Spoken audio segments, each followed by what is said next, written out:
Hello, welcome to Prayer and Practice. So, yeah, for tonight, I'm getting a much later start than I wanted. I literally wanted to start the stream like 3 hours ago, but everything kept getting in the way. Um, and but I'm doing it now, so yeah. Um, yeah, one of the things I wanted to talk about tonight was recently Jordan Peterson, whom I'm actually a pretty big fan of. I enjoy Jordan Peterson's stuff quite a bit, and I watch his podcast quite often. I've never actually read any of his books, although I do have a copy of his 12 Rules for Life. Someone gave it to me as a gift, but I've never actually read the whole thing. However, yeah, I generally enjoy his commentary. Um, but the one thing that has frustrated me over the last several years is um, he he just kind of doesn't really how would I say this? He doesn't really get to the point. He likes to overly philosophize everything, almost to the point of total obscurity. And you could chalk that up to maybe like not everyone understands, uh, what he's saying. Like maybe he is onto something, and maybe he is onto something, and the rest of us just don't quite get it. But to be very honest, I think a lot of times it can come off as just him being squirrely and him just not really wanting to give definite answers to things. Um, so yeah, I'm gonna share my screen, and so Jubilee doesn't really they don't really like you to like share their videos. So what I'm going to do is I'm going to play bits and pieces of the video, but I'm gonna have the volume off and the captions on, and I'm gonna be reacting to the captions because if you have the volume on, Jubilee may flag it for copyright. So yeah, let's um, go to that video. And there's a few key points I want to kind of talk about. All right, let's go there. All right.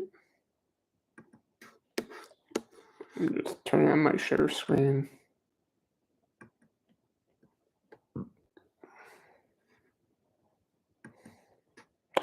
Just give me a second.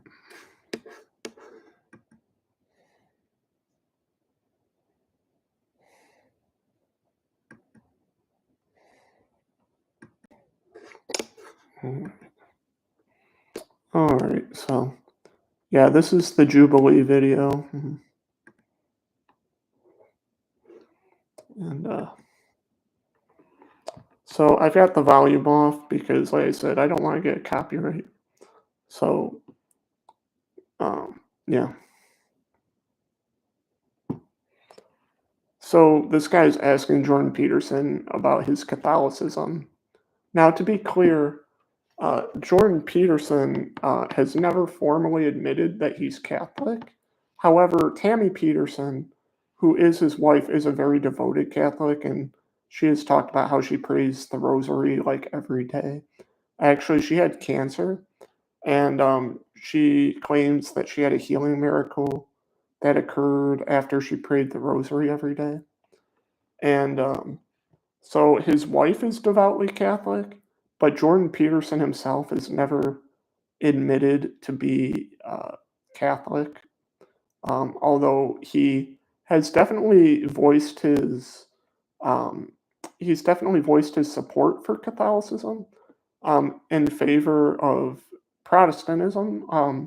One time he was on Pints with Aquinas, and he was talking to Matt Fradd about um, Catholicism and about Christianity, and he talked about how like the Protestants, with their sola fide, doctrine that the Protestants, um, I- to paraphrase Dr. Jordan Peterson, he basically said that Protestants like they do too much of the talk and not enough of the walk because they aren't as works focused. So they're more concerned about like axioms, like saying the right things and not so much doing the right things, which I don't think is a fair critique of Protestantism because while that may be a fair critique of some branches of like evangelicalism, it's not really a fair critique of all of Protestantism because, I come from a Lutheran background, and like part of Lutheranism, although not all Lutherans do it, is sometimes what they call Lutheran piety. And Lutheran piety definitely has a focus on not just saying the right things, but also doing the right things. Lutheran piety isn't like it's not like a it's not a main part of Lutheranism, but it is part of Lutheranism. And so, like to say that all Protestants, talk about it but don't really walk it out because they're not focused on works. Like that's just kind of, for lack of a better term, just kind of unfair. It's an unfair assessment. So yeah. So anyway, this guy, his name's Danny. He's an atheist, and he gets under Jordan Peterson's skin. And I wish I could turn the volume on so that you could hear Jordan Peterson crash out. But this guy makes Jordan Peterson crash out bad. Like Jordan Peterson won't even talk to him. Like he literally he just crashes out. So I hope you can like read these subtitles. But yeah, here we go. So he's asking about Mary and devotion.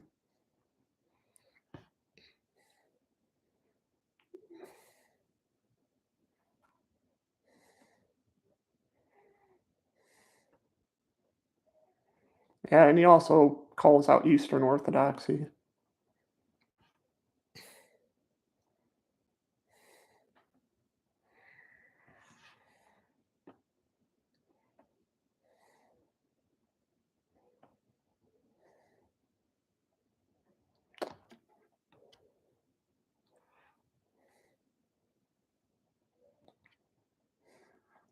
So to point out something that this Danny guy says, which Jordan Peterson kind of goes on to say, like, oh no, they don't. As far as like prioritizing Mary over other human beings, that's definitely not true. Roman Catholics definitely do prioritize Mary over other human beings, and I would argue Protestants do as well, um, and Orthodox because everybody recognizes that Mary is unique and that she literally bore God. Like Jesus was in her womb for 9 months and Jesus is God. So, like, everybody recognizes that Mary is held in a standard above other humans, but she's definitely not to the same level as God. Like, nobody thinks she's on the same level as God, although some of the language that Catholics and Orthodox use, like calling her like co-redemptrix and things like that, are definitely, I would say, kind of dangerous. I've talked with Catholics and Orthodox before, and I know what they mean by it, and but it still just sounds bad when you say the only way to Jesus is through Mary. Like, I know what they mean, but it just sounds bad, and I would never use that language myself. So, but this guy is basically attacking Jordan Peterson and being like, well, you're Catholic, don't they worship Mary? Because Jordan Peterson's premise here, in case you haven't seen the video, Jordan Peterson's premise here is that every atheist, even if they don't know it, they worship something. And I agree with Jordan Peterson's premise here.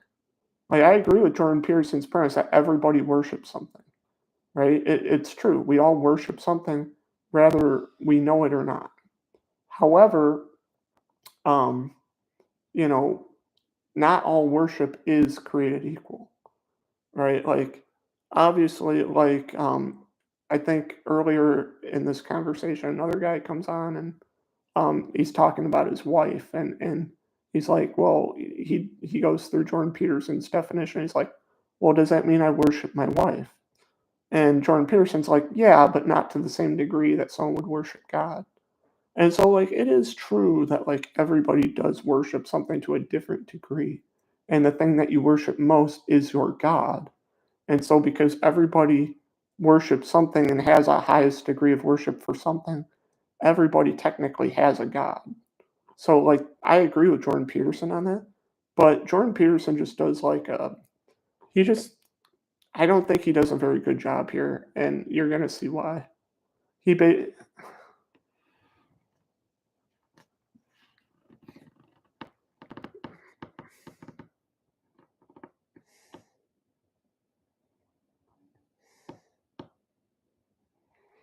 Mhm.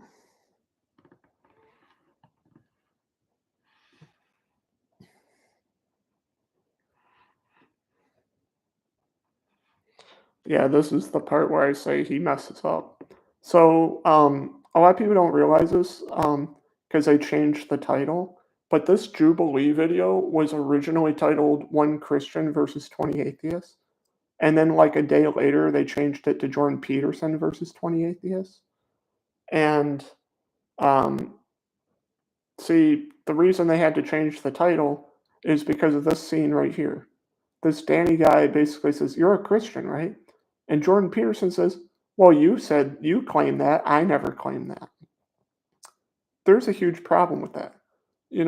Jordan Peterson, for the last several years, has been going around touring, talking about the Bible, talking about Genesis. He has his Genesis series, he has his Exodus series, he has his Gospel series. And, the thing is, um, and he just wrote a book called We Who Wrestle with God. And so the thing is like, he, it would be easy for somebody to basically look at him and think like, "Oh, you're a Christian, right? Because you talk about the Bible an awful lot." And not only does he talk about the Bible an awful lot, he he you'll see throughout this debate with he definitely, even though he says he's learned from other religions, he definitely has favoritism towards Christianity and towards the Bible. And like he's very strange in that regard because like he so thoroughly favors Christianity and promotes it, yet he never identifies as a Christian. He even goes as far right here to say, "I've never claimed that. I've never claimed to be a Christian." He says it right here, right? Oh, and then I love how this guy says, "Don't be a smartass," and Jordan Peterson says to him, "Don't be a smartass," and then you know he says, "Oh well, you're really something, right?" Like Jordan Peterson says it right here. He's like, yeah, he says, "I could be either of them, but I don't have to tell you," right? And this guy says, "I was under the impression I was invited to debate a Christian," right? And so, I kind of blame Jubilee, because Jubilee titled this 20 Atheists versus 1 Christian. And the thing is, Jordan Peterson never claimed to be a Christian. And then he says it right here explicitly. "I never claimed to be a Christian." And this is a problem because like so many Christians have been platforming Jordan Peterson and he's talking about the Bible constantly. And now he's being put up against 20 atheists like he's a defender of the faith.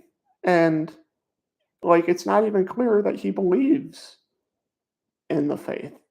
So, you know, this whole debate was kind of flawed from the start. Like, I don't know who allowed this to happen. I mean, I'm a big fan of Jordan Peterson, but like, this debate just didn't go well. Like, it really didn't go well. Like, because the thing is, I'll see if I can find it in the video. But there's another part in this video where, Jordan Peterson goes, um, you know, uh, her name's Zara. She asks him, like, well, what's a transcendent morality, right? Like, what's an example of transcendent morality, like, that isn't dependent on like culture or something. And Jordan Peterson says, tell the truth, right? Like that's like something he said before in the past as well. And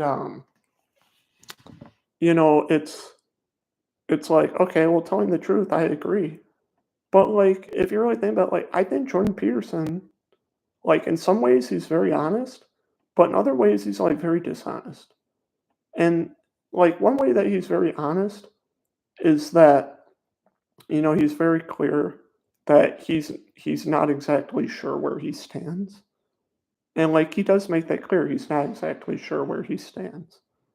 But at the same time, he feigns ignorance of certain things that like that he knows what people are asking and he's like, "Oh, well, I don't know what the answer to that is." But he does. And he says, you should always tell the truth. Well, Jesus said, let your yes be yes and your no be no. And anything other than that is from the evil one. And when people ask Jordan Peterson, do you believe Jesus is the Son of God? Do you believe the Bible is true? Do you believe in the Holy Trinity? Right? Like when people ask him these point blank questions, he doesn't give a yes or no. He's like, well, depends on by what you mean. Depends on what you mean. It's like, no, you know exactly what they mean, right? Like his whole principle is like, always tell the truth. It's like, don't act like you don't know what something means when you know what it means and try and get out of it. Like that's the opposite of telling the truth. And it's true that he doesn't always know and that sometimes he's honest with what he doesn't know. But there's a lot of times where I think he knows and he just tries to philosophize his way out of it, to like weasel word his way out of it. So, yeah. But anyway, yeah, he crashes out here pretty bad.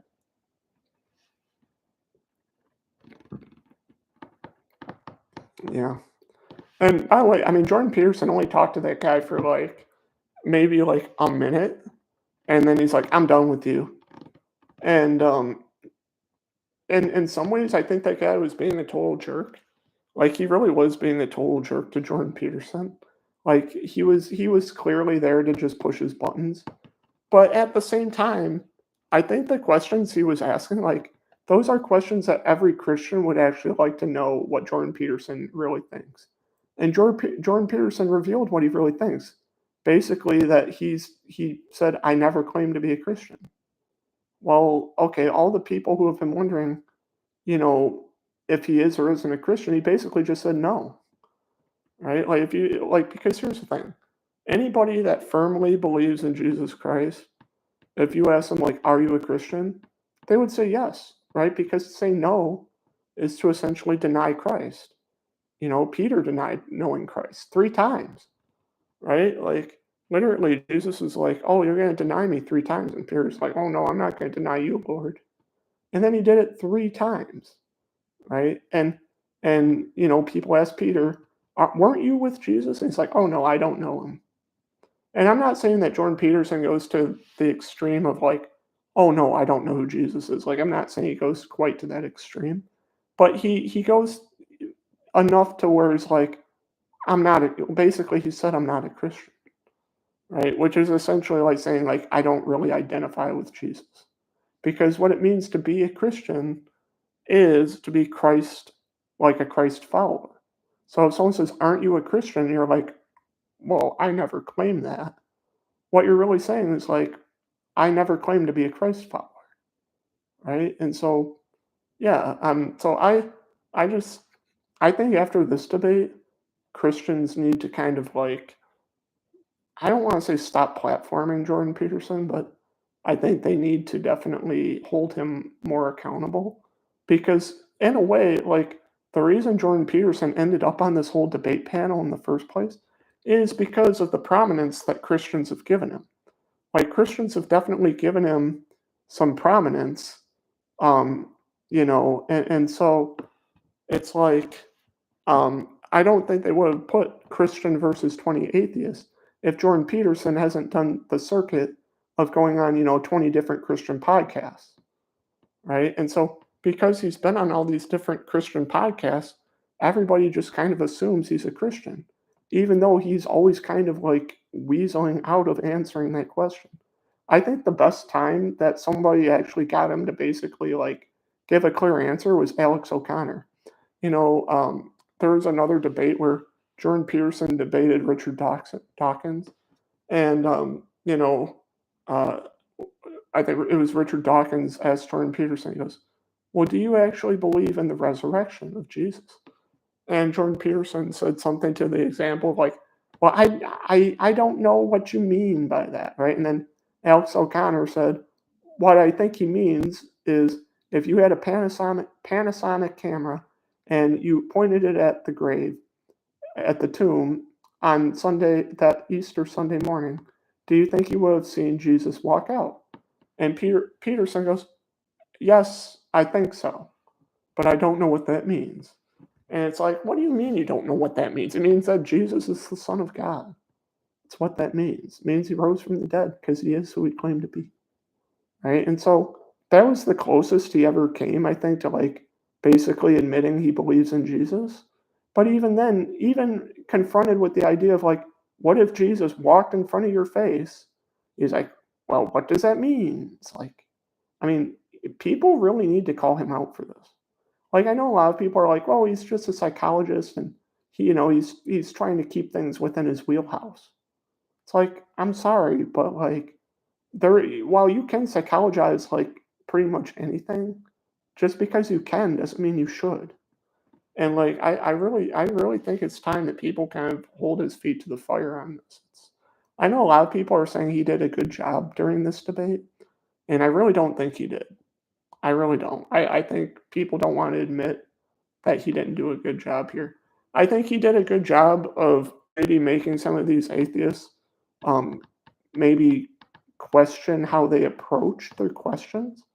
Like, I think he did a good job of maybe making some of these atheists think about how they think about the questions they ask. But I don't think any of them were convinced. Like, I don't think any of them were convinced of anything really at all. So, yeah. And then I think I want to find this one girl towards the end. Yeah, her name's Zara, right here. We'll let this play a little bit.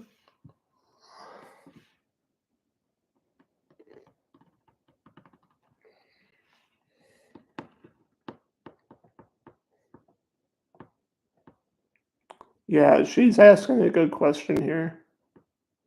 Like, is the Bible actually historical or is it just a meta truth?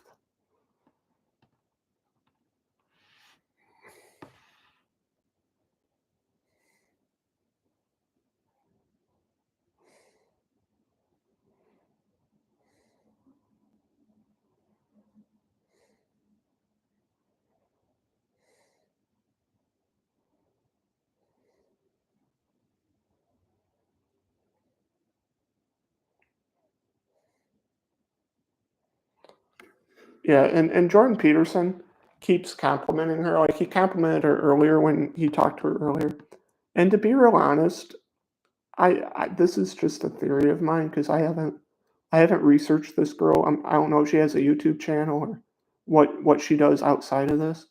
But you could see earlier in the video that she's wearing a cross. Like she's wearing a cross. Now she's supposed to be an atheist. You can see that she's wearing a cross, and also she's like very cordial with Dr. Peterson and doesn't really attack any of his positions. She just kind of like she's just kind of having a conversation. Like she's not even trying to like prove or disprove anything really. And I'm kind of wondering if she's even really a real atheist or if she's not like almost like a plant. I know it's kind of conspiratorial to say that she's like a plant, but she's so different from the other atheists on the panel, and she's wearing a cross. And during their conversation earlier, she literally refers to Jesus as God like multiple times. And so it's just kind of like, I don't know.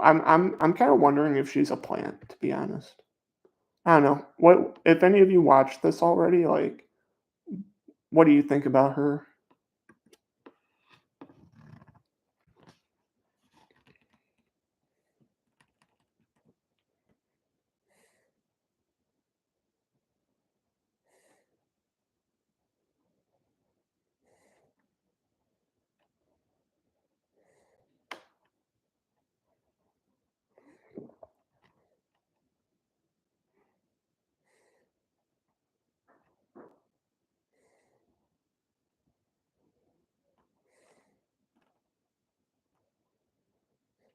Yeah, see, he's basically measuring what he does by the fruit of it because he's like my approach to biblical interpretation isn't really the way like most Christians would interpret the Bible, but I hear lots of people say that like my interpretation has made them like help them with their faith or it's made them rethink the Bible in positive ways. And that's true. Like him revealing the psychological angle of the Bible stories, it's true. Like it has made a lot more people take the Bible seriously. Um, because prior to that, like prior to Jordan Peterson's discussions on the Bible, like people didn't really take the Bible intellectually seriously. But he's shown that the Bible is intellectually rigorous. And so like there's a lot of people that do take the Bible seriously now because of Jordan Peterson. However, like there's a lot of people that like they've adopted his Jungian kind of analysis of the Bible and I think they some people have been duped into thinking that they have a Christian view of the Bible, but they've kind of just adopted Jordan's view of the Bible, which is really just an intellectualism and like not like an actual like theologically deep or accurate view, like not a theologically orthodox view. And I'm not saying that Jordan Peterson may not hold to some theological orthodoxy of Christianity. Like he may, but his like as he's talking about here, like he's just so uncomfortable with really sticking to any of that, and I don't know. It's just kind of, in my own opinion, it's kind of weaselly, to be honest.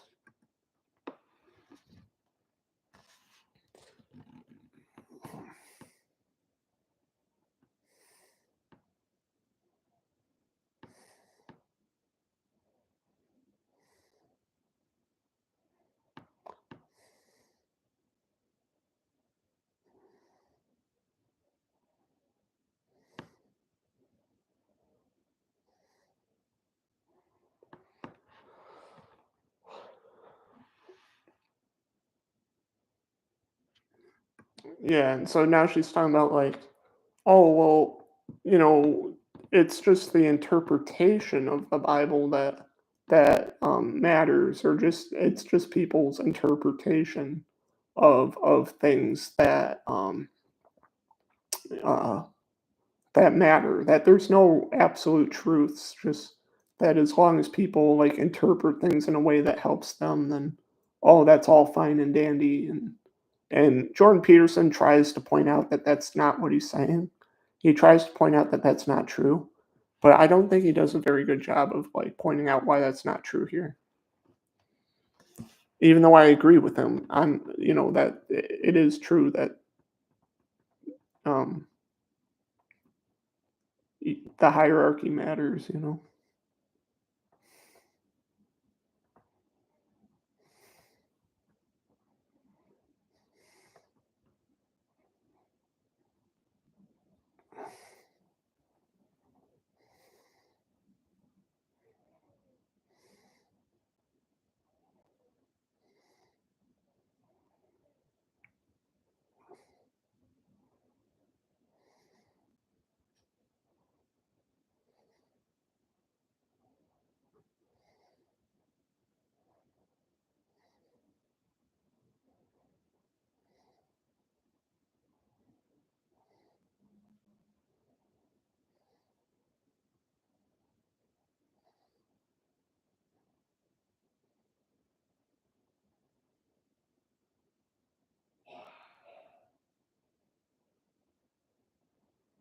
She's talking about the meta narrative of Cain and Abel.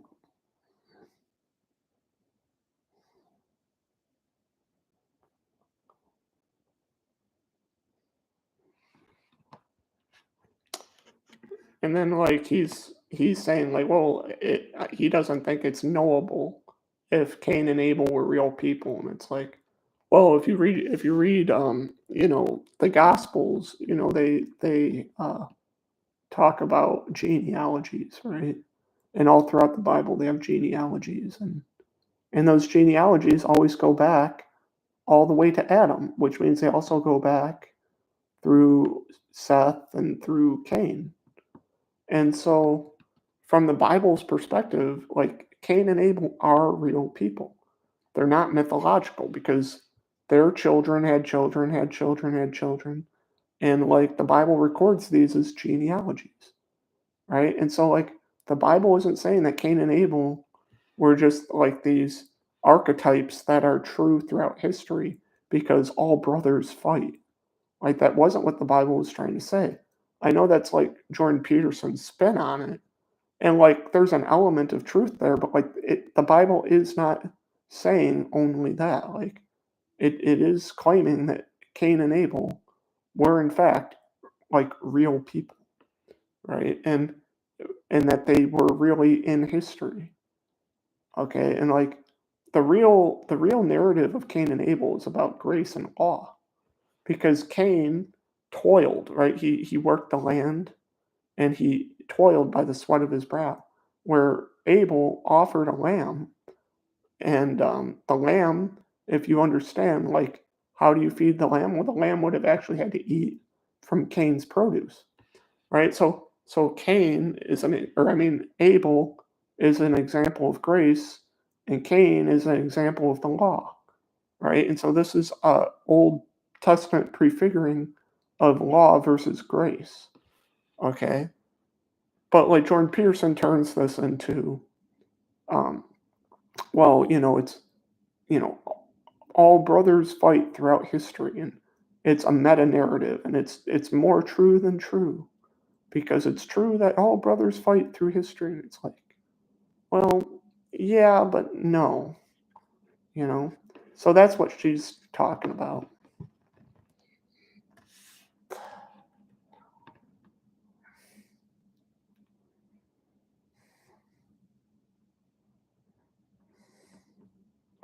Dude, she's even quoting scripture.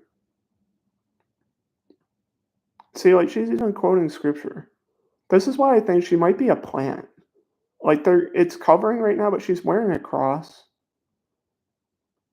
And she's literally, like, sharing the gospel with them right now. Like, do you believe Jesus died on the cross for your sins? Like, this is why, like, I'm not convinced that she's even an atheist, to be honest. And look at that. She actually referred to Jesus. She actually says, do you believe God died for our sins on the cross? That's what she said. Do you believe God died on the cross for our sins? Okay, well, she just implicitly associated Jesus as God. Like, that just doesn't seem like something an atheist would do. Um, I'm not saying that she's like a Christian plant and that she's like not a real atheist or something, but I'm kind of skeptical of it just because she literally just quoted scripture and then refers to Jesus as God dying on the cross for our sins.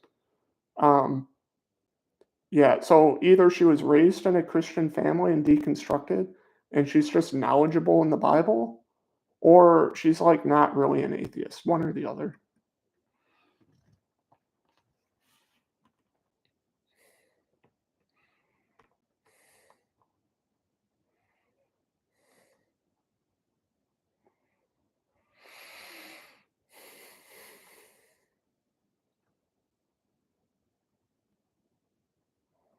Yeah, now he's like, oh, well, I don't know what to say about that. You've pushed me beyond my abilities.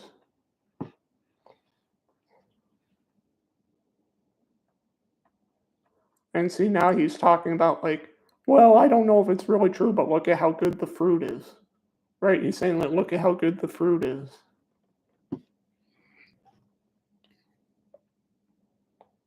He's, yeah.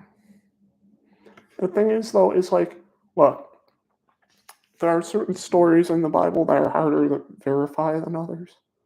But like Jesus' death on the cross and his resurrection, like those are among some of the most verifiable stories in the Bible. Like those were far more historical than like some of the other things in the Bible that are maybe a little harder to prove.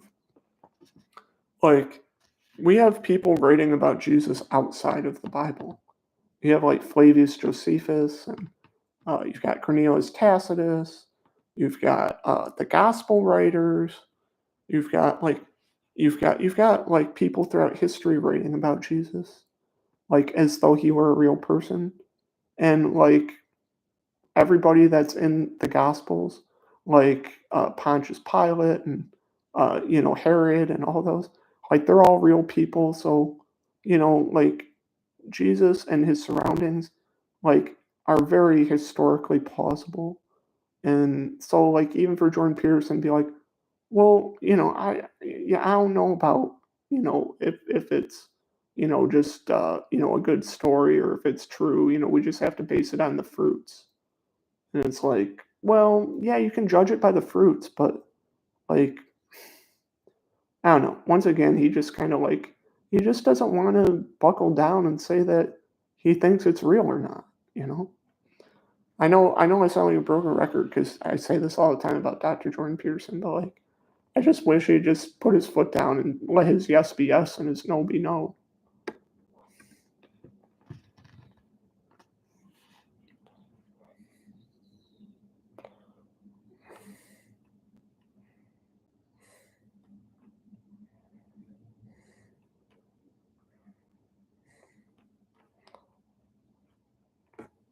And she's basically asking, is the historicity of the Bible required for salvation? That's her question. Is the historicity of the Bible like a requirement for salvation? Like if these things really happen or not? And I would argue like yes, the historicity of the Bible is part of salvation. Like these things actually happening are part and parcel of what it means for them to be salvific. Right? I mean, Paul said if Christ is not risen, then we are still in our sins and we should be pitied, right? Like so like if Jesus did not really rise from the dead historically, then yes, it has real implications. And that's what she's asking. She's like, did the things in the Bible really happen historically? And if so, like, what does that mean for people's salvation? And Jordan Peterson's just like, well, I don't really know. It's like, dude, come on. Like, some of this is history. And he admits some of it is history, but why he's not like saying what parts are historically true, right? Like the death and resurrection of Christ. Like that's such an easy thing. He can do that right now. And he's just kind of like, well, it could be metaphor, or it could be poetry, or it could be history, or it's like, yeah, those all exist in the Bible, but like it's pretty clear what's what. And so when something's history, like he should at minimum be at least comfortable calling history history. Like there's really no excuse for that.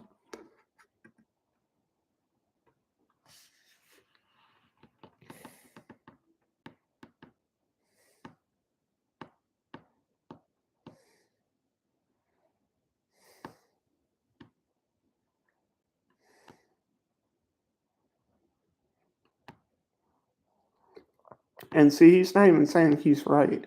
He's just like, well, it's had good fruit.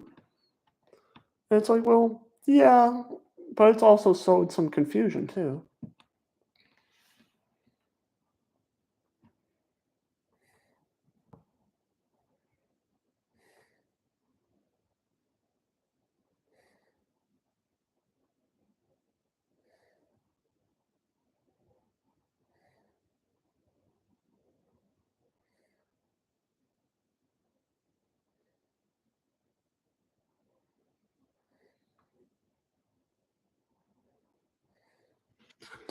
And I mean, I would go as far to say that, yeah, facts do play a role in destiny. Like, rather something literally happens or not, does in fact have a role in, like, what literally happens, right? Like, that's part of what it means for something to happen in history. That has, like, a domino effect, right? Like, if something happens, like, it literally causes a cascade of other effects if it actually happens. Like, if I write a book and I'm like, an asteroid destroyed New York City, but an asteroid didn't physically hit New York City, well, like, it didn't have an effect on people's destiny, right? So, yes, facts do, in fact, affect people's destiny. That's what she's asking. Do these things literally happen or do these things that literally happened in the past, do they affect people's destinies?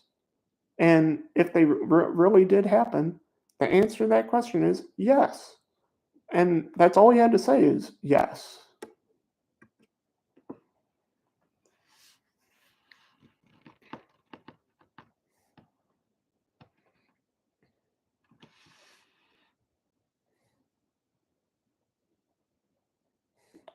And now she's asking what evidence would he accept?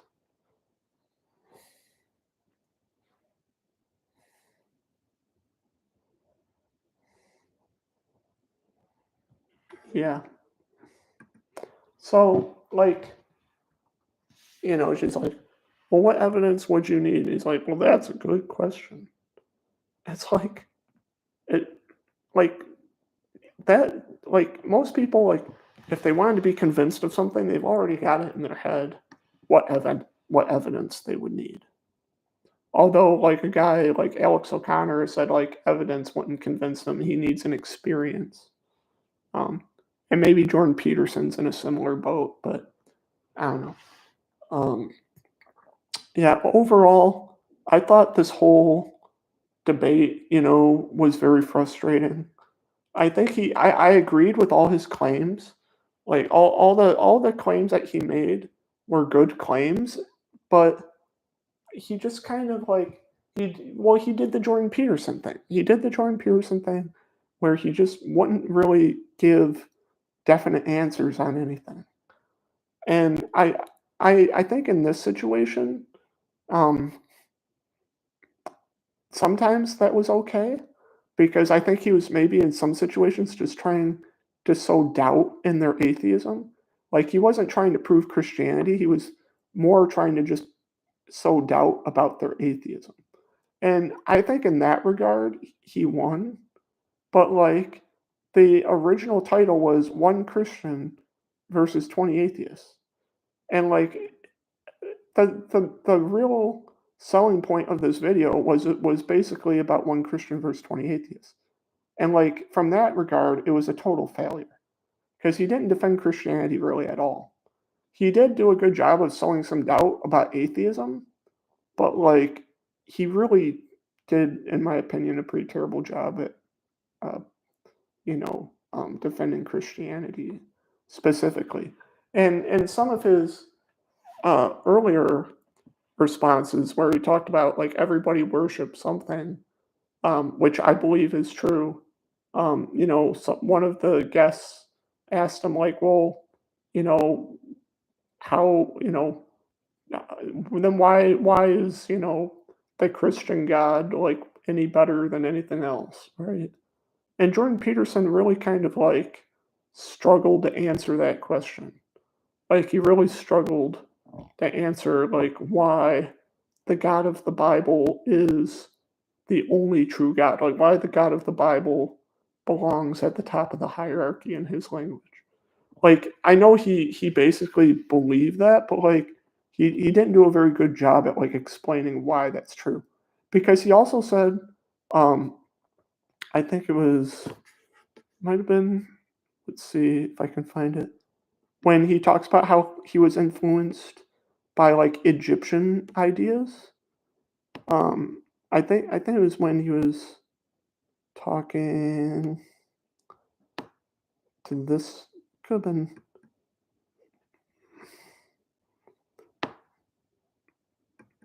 could have been this guy. Oh no, this is the guy that asked him about what he would have done if he was during the time of Little Mustache Man, and he really hated that question too. Because this guy asked him the question. He's like, if you were alive, during the time of Little Mustache Man, and you had to hide people in your basement or whatever, would you lie to protect them? And then Jordan Peterson got all mad and he's like, well, I'm just not going to answer that because I would never be in that situation. And I thought that was a low point for this because it's like, dude, like, there were so many other ways you could have answered that question. And he just basically like threw his hands up and he's like, well, I'm not going to play that game. It's like, well, he did that a few times throughout this where he just threw his hands up and he's like, well, I'm not gonna answer that. I'm not gonna play that game. And like, you just can't do that. Like, you just can't do that. Like, you can either say, I don't know what I would do, or you can give like a definite answer, but to just be like, I'm not gonna do that because that's a stupid question. Like, it really just undermines your credibility, you know. So anyway, yeah, you know.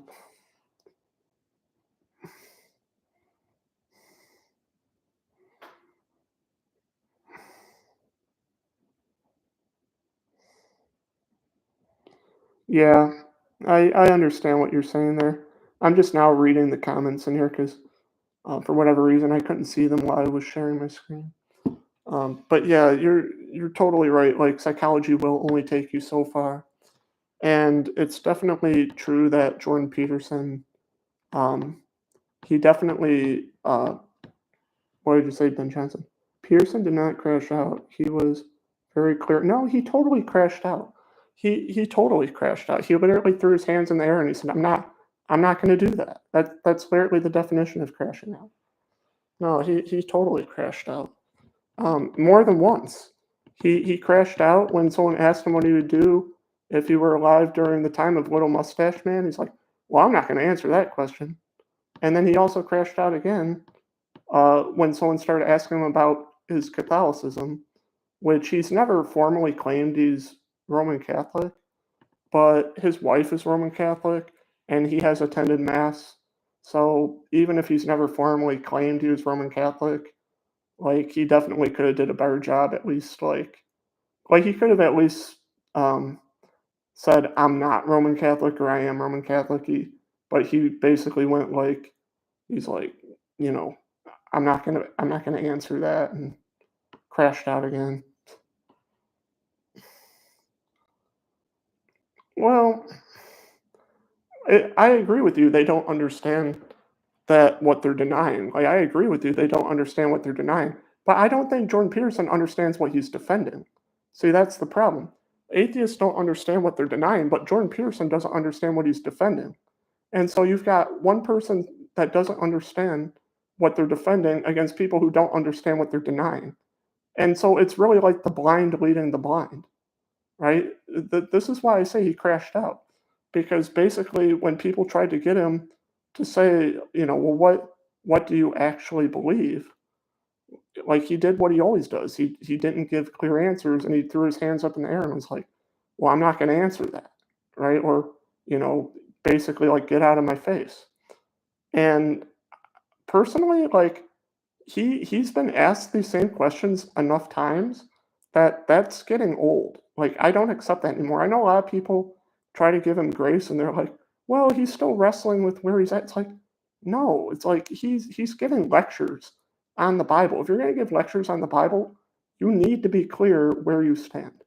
And by the way, like you can give interesting lectures on the Bible and like not be a Christian. Like you can do that, but then just say you're not, which he basically did. Like he basically just said, I'm not a Christian, right? I mean, he didn't say I'm not. He said I never claimed to be.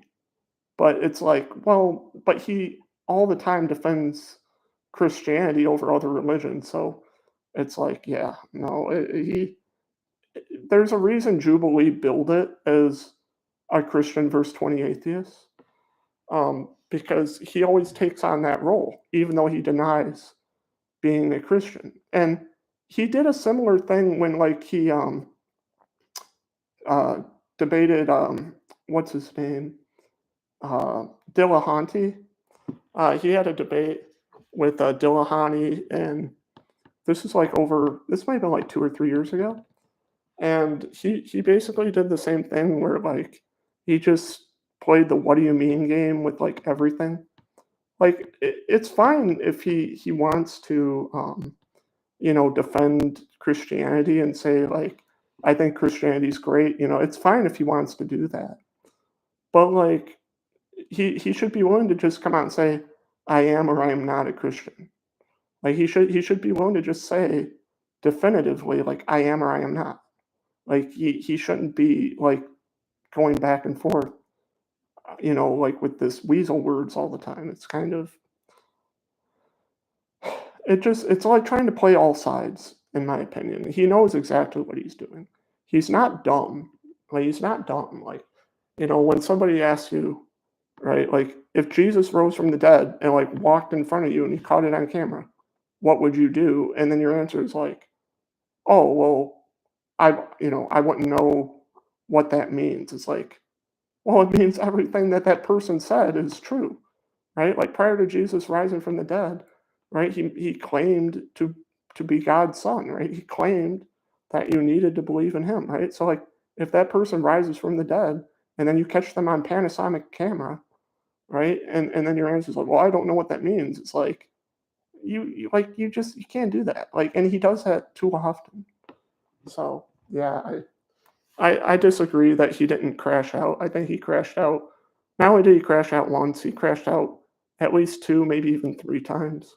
And I rooted for him. Like, I rooted for Jordan Peterson, but, like, he just didn't do a good job. Like, atheists don't know what they reject, but he doesn't know what he defends. And, like, it's like I said, it's blind leading the blind.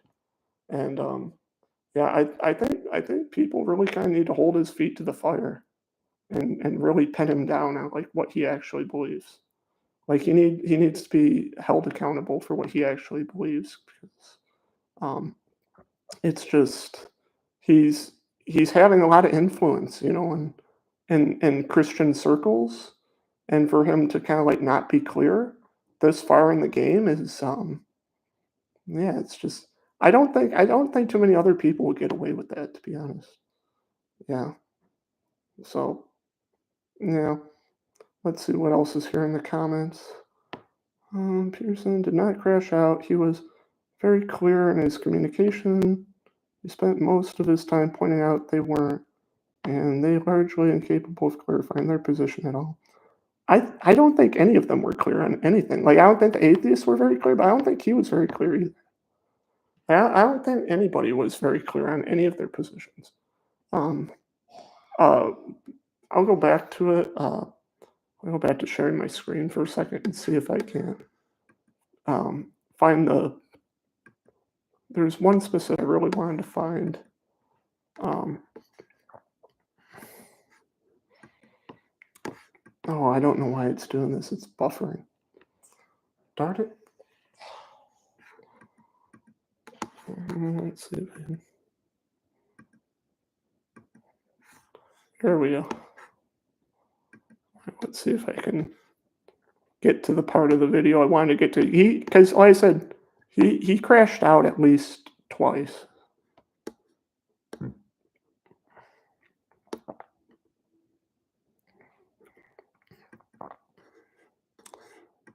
Yeah, he crashed out on this guy. Like, this guy asked him a hypothetical question about what he would do if he lived during the time of Tiny Mustache Man, and, like, if Jordan Peterson would, like, hide people in his basement to protect them and, like, lie about it. And Jordan Peterson said, "Oh, well, that's a hypothetical question, and, if I had to lie, I'd already done so many evil things to be in this situation where I'd have to lie." And it's like, if you go back to that time period, right, during that time period in Germany, like, no, like, there were a lot of people that got caught up, that just lived in Germany, and they tried to protect their neighbors, and they had to lie to protect their neighbors. And like you can't tell me that all the people that lied to protect their neighbors from, tiny mustache man, you can't tell me that they all like had done a bunch of things that led to them having to lie, right? They they were born there. Like that was literally what they did wrong is they were born there. And so um yeah, so Jordan Peterson's like, well, I would never be in that position. It's like, well, how do you know you would never be in that position? It's like, I guess now, all these years later, you could say, yeah, you would never be in that position. But like, uh, history sadly has a way of repeating itself, and to say like, oh, I would never be in that position, it's just like, I don't know. I don't. I think he was really just uncomfortable with this question. And to be honest, it was kind of a gotcha question. It was a gotcha question. It was a cheap shot. Like, no doubt, it was a cheap shot. But like, even with it being a cheap shot, like, he didn't have to throw his hands in the air and be like, crash out about it. Like, he didn't have to crash out. He could have given a few different answers. Um, he could have said, uh, for instance, like, I would have fought back. I would have given my life, right? Because he always talks about voluntary self-sacrifice, right? He talks about voluntary self-sacrifice. One way he could have answered this hypothetical question is he would have said, I wouldn't have lied. I would have fought back. I would have given my life to protect those people, right? And maybe I would have died, but at least I would have protected, tried my best to protect them. Like that would have been an answer he could have given. Like I would have fought back, right? He wouldn't have had to necessarily lie. Like there's a lot of other things he could have did in that situation besides lie. So like he could have given alternative answers. But instead he's just like, well, that's stupid. I'd never be in that situation. It's like, well, that's a crash out. Like when you call a question stupid, that's a crash out, you know? So anyway, pay attention to what they said.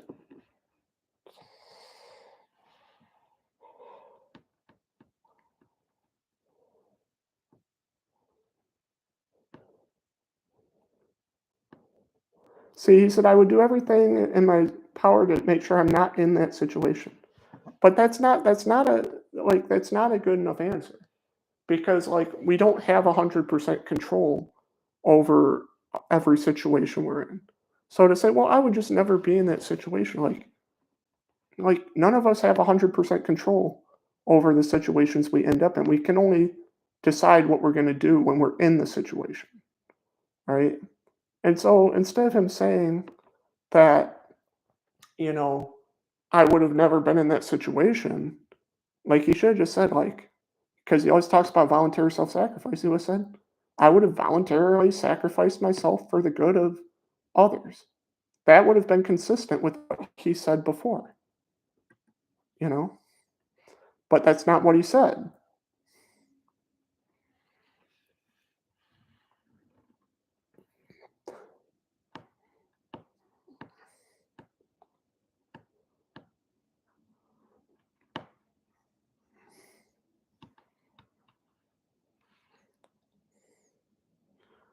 And see, now this guy's trying to push his buttons, and oh, now he asks him, "Are you anti-fascist?" and all that stuff. And this guy's clearly trying to just push his buttons. But like Jordan Peterson still didn't give a good answer. So I know some people will like defend Jordan Peterson no matter what. And like I'm a huge Jordan Peterson fan, but part of being a Jordan Peterson fan is like also knowing when like he didn't do a good job. And don't get me wrong, like he definitely did do a good job at certain parts of this debate, like throughout. Like there were times he did a good job, but he definitely like I don't know. He got belligerent and he just kind of like he refused to answer certain questions and uh, you know, no, you just can't do that.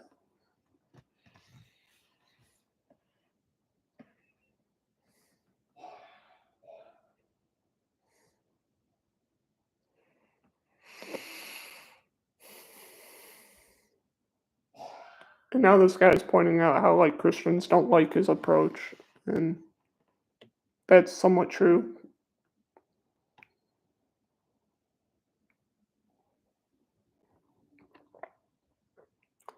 Yeah, see now Jordan Peterson's saying, well, if you had been in this, if you had to be in the position where you had to lie, to the tiny mustache man people to protect your neighbors, if you say, well, if you're in that position, well, you must have screwed up really bad to be in that position.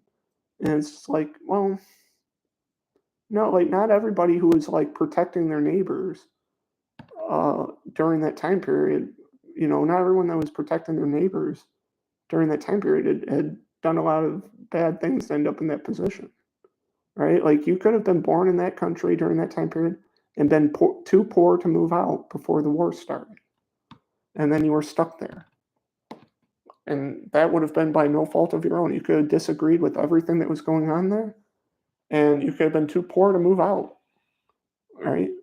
And so, like, not everybody that was stuck in that situation, like Jordan Peterson is implying that everybody that was stuck in that situation was there basically because of their bad choices. It's like, well, what if you had been poor? Like, how easy is it to move out of a bad regime when you're poor? Right? It's not very easy to move out of a terrible regime when you're poor. You get stuck, right? Like a country can be a ghetto, right? Like countries can become ghettos where like people can't afford to leave the country, even though they'd like to. And so, like, yeah, him saying, "Oh, well, I just wouldn't have been in that situation." It's like it's just no, it's just not a good answer.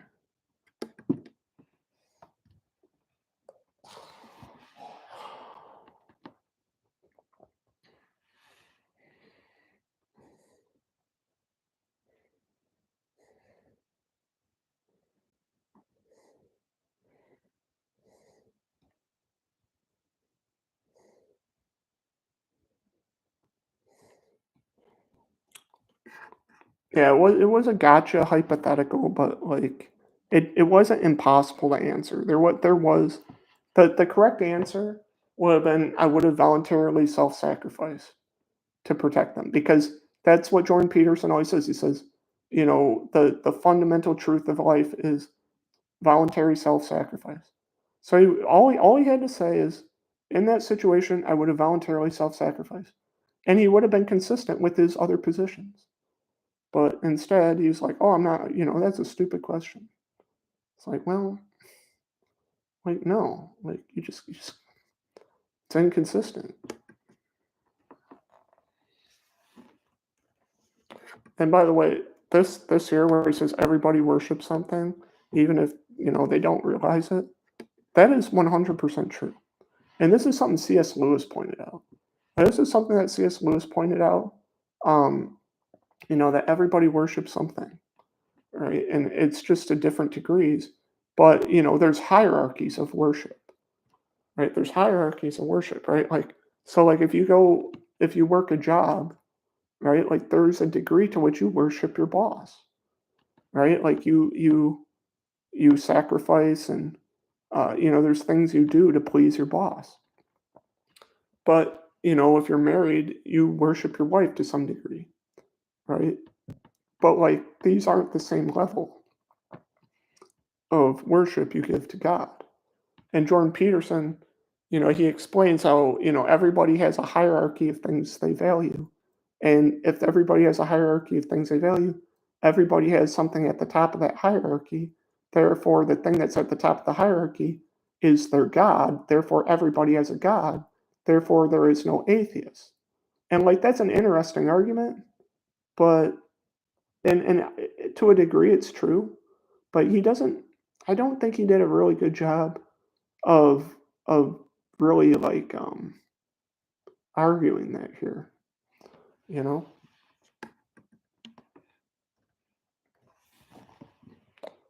Mm. See, she's wearing a cross.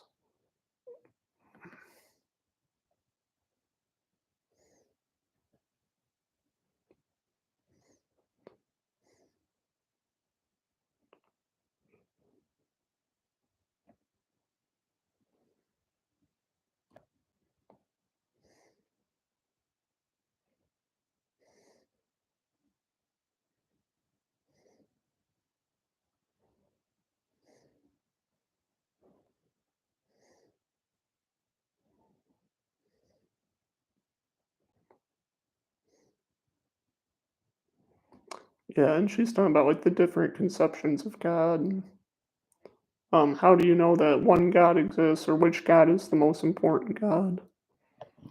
And the way a Christian would answer that is, well, the reason God is the most important God, right? Like the God of the Bible is, I mean, you could use the transcendental argument, right? Like that he is literally like what it means for there to be existence. He is literally what it means for there to be goodness. He is literally what it means for there to be truth. He is what it literally means for there to be beauty. And so, like, you could argue that the Christian God is at the top of the hierarchy because he is basically what it means for reality to exist. Like, God is ultimate reality, and therefore, he is at the top of the hierarchy because without him, reality does not have exist. Like, reality does not exist, and therefore, like, reality like has no coherence. And so, like, that's how you would argue that the Christian God is at the top of the hierarchy. But now she's saying, like, well, how do we really know what's at the top of the hierarchy?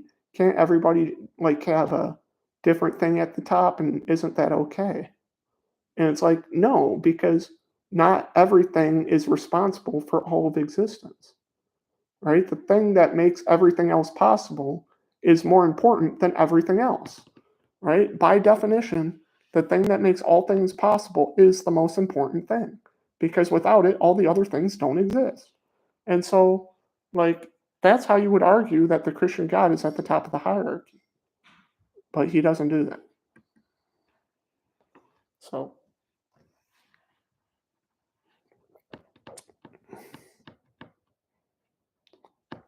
see, and then he goes, oh, depends on what you mean. So,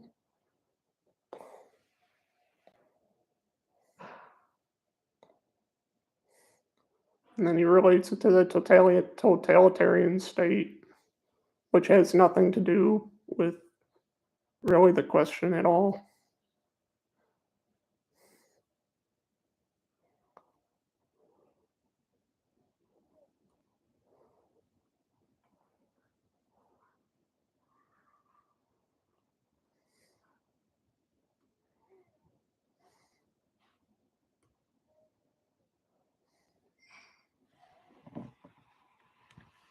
And so, yeah, he's saying, like, oh, well, a game that people want to play is better than a game that they have to be forced to play. Well, it's like, well, that's somewhat true.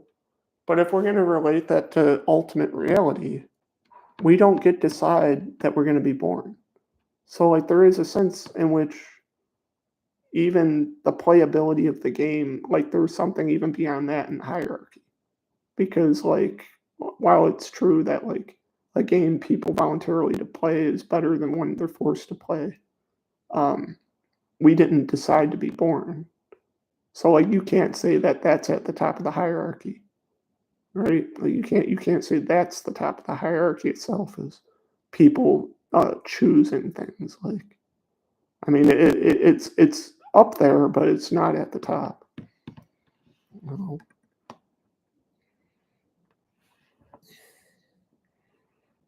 So, you know, oh,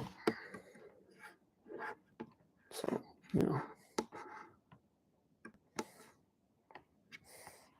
I don't know. How many of you watched the full debate, and what were your thoughts on it? It wasn't really so much a debate as it was a conversation. I mean, for some people were argumentative. I guess it was like a debate, but it really was intended to be more of just a conversation. Um, yeah, I don't have a whole lot other thoughts on it other than like I'd like to hear what some of you people think about it if you've watched the whole thing. Any other thoughts? No. Hmm. It's getting kind of late here. I'm gonna start doing a live stream like every Tuesday, hopefully at like 6:30 p.m. Eastern time. So, and I'll be reacting to like different videos and different things, that are happening. So, um, yeah, thanks to everyone who tuned in and watched, and um, yeah, well, I'll see you guys next Tuesday. If you haven't, make sure you hit the like. What is it? You can't have one foot in. Jerry J, can you explain that a little more? Can you explain what you mean when you say you can't have one foot in? I think I know what you're talking about, Jerry, or Jeremy, but can you elaborate a little more?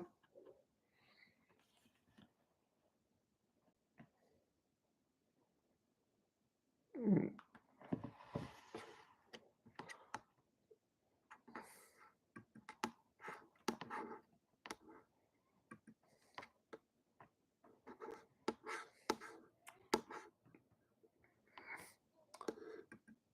Jerry says you can't have one foot in.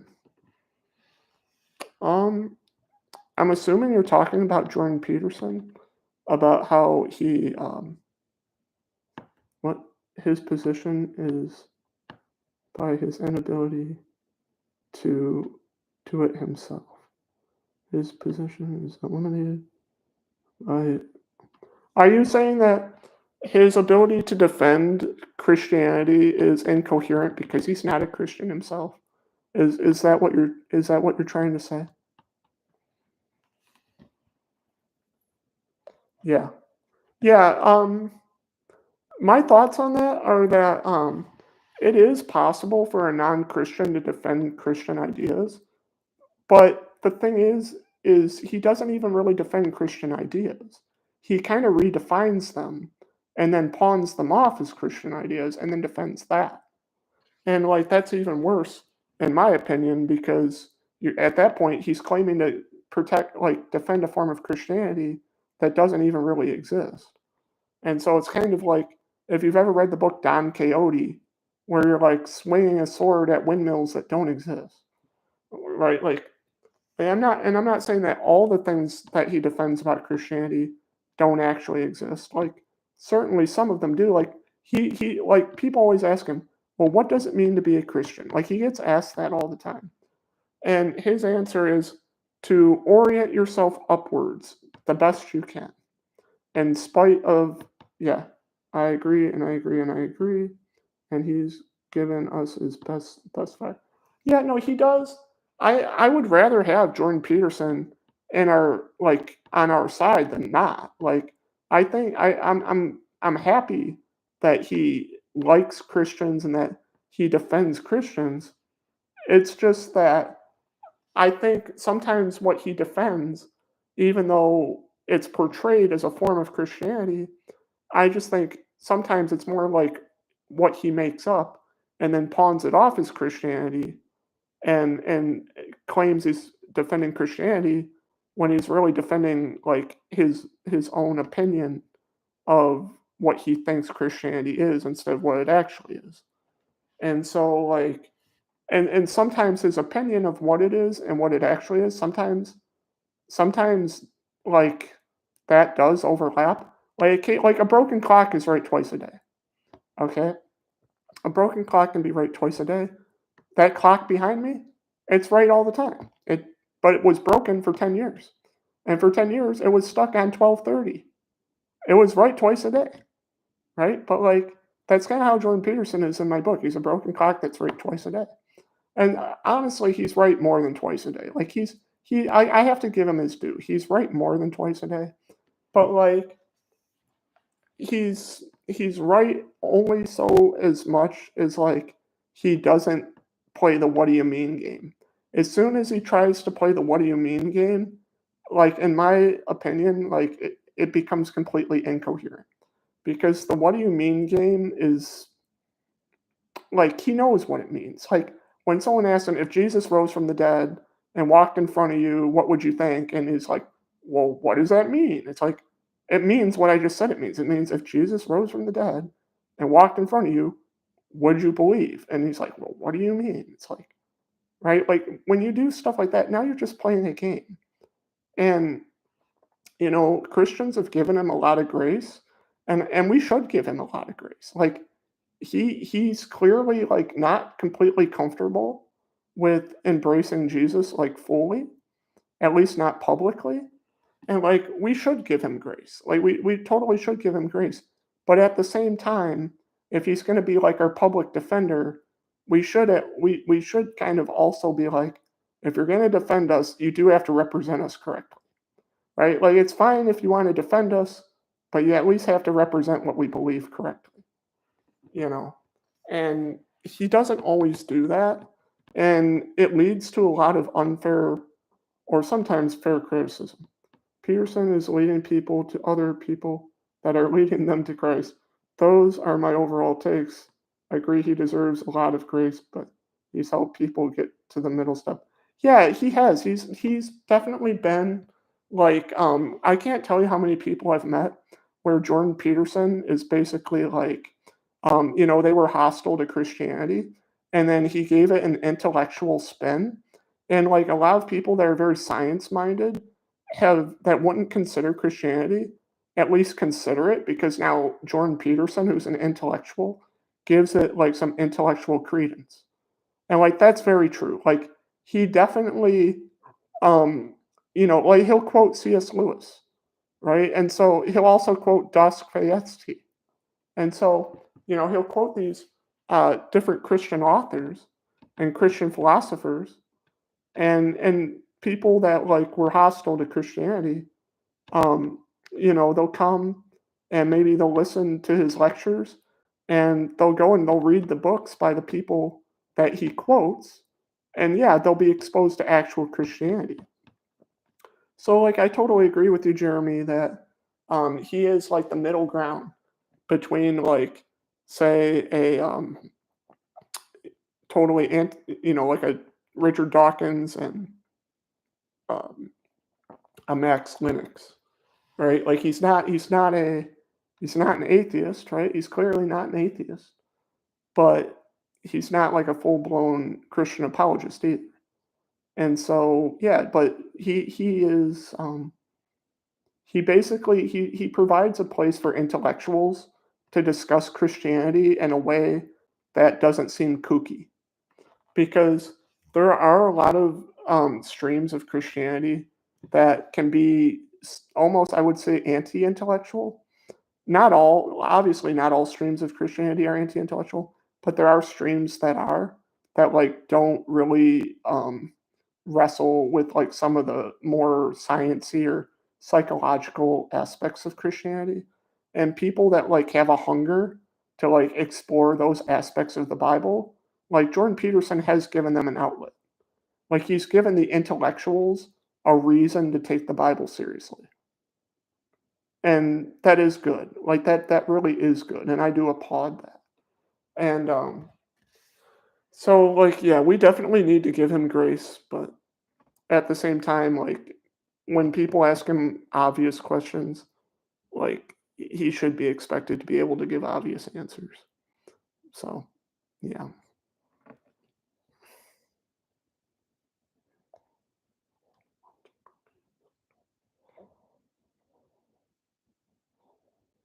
Mhm. Yeah. Yeah, he's definitely made Christianity seem like less kooky. And it never was kooky, but he's given it a more intellectual shine. He's given it a like it was always intellectual. I mean, if you think about like Saint Thomas Aquinas or some of the greatest scientists, greatest philosophers, they were all Christian. So it's not that Christianity was always kooky and that it was always anti-intellectual. It's just that um, in the media it's been portrayed as such, and there haven't been any real strong public intellectuals since C.S. Lewis that really give Christianity like um, this veneer of like deep intellect, you know, because like C.S. Lewis, back when he was alive, he definitely elevated. Oh, thank you, Jeremy. I appreciate that so much. Thank you, Jeremy. Did you know you're my first ever super chat? Thank you.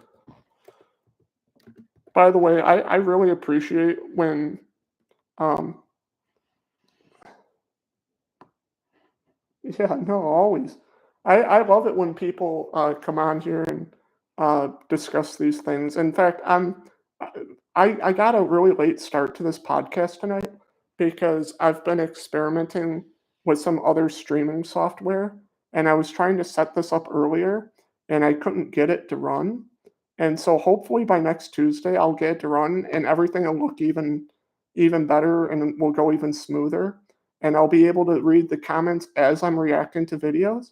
Because right now, the way that it's working is like I basically have to talk about the video and I can't see your comments.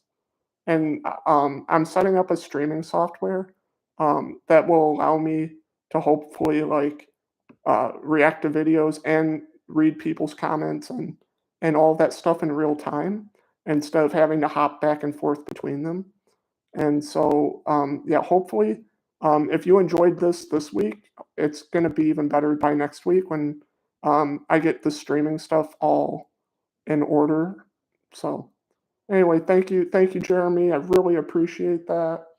And yeah, like I said, I'm going to try and do this every Tuesday at like 6:30. And how long it's going to go till kind of depends on what's on the docket to react to. Um, But, yeah, we're gonna at least try to do it every Tuesday, so, um, if you haven't already thrown a like on here, throw a like on here. If you're not subscribed, be sure to subscribe because we're gonna be doing this more often, and, um, yeah, I'm definitely also gonna try opening up a way for people to call into the show. So not just comment in the, comments here, but I'm gonna be trying to open up a way for people to actually call into the show so that we can actually have video calls, and, that way we can have, actual face-to-face discussions and debates and all that kind of stuff. So, until next time, keep praying, keep practicing. My name's Ian. This has been Prayer and Practice, and God bless everyone. Have a great evening. Have a good night. Um, talk to you guys next week. Bye.